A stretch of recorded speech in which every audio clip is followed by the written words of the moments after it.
the story of African democracy and the Gabon story. The voice of the people is the voice of God. The people have spoken loud and clear, and it is very clear to the deaf that the people want a change.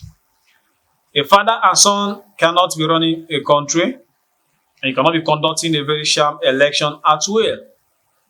Closing down the internet, destroying your opposition, and then killing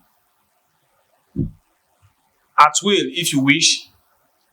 The architects of democracy, which the leaders in Africa must know, is that in their wisdom gave the power to the people and allowed the power to be delegated to their elected representatives.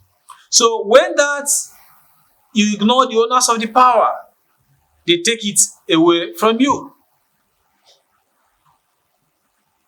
Thomas Jefferson wrote in the Declaration of Independence that every legitimate government derives its just power from the consent of the governed.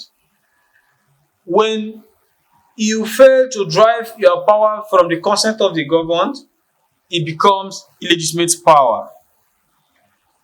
Free and fair election in Africa is halfway through our problems.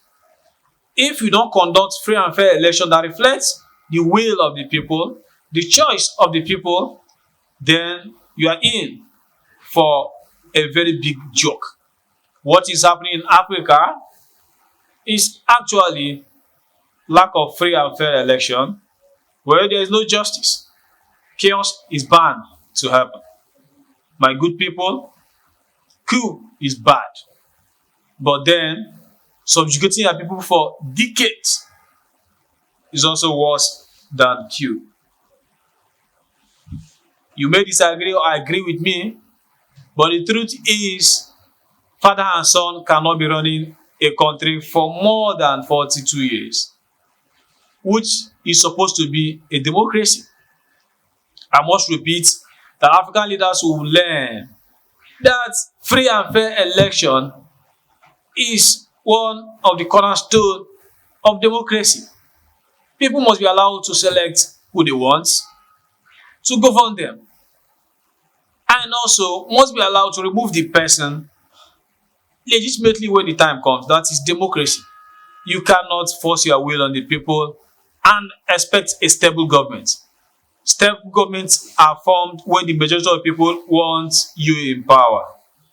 This is the basic civic knowledge that all the leaders in Africa must go back to revisit.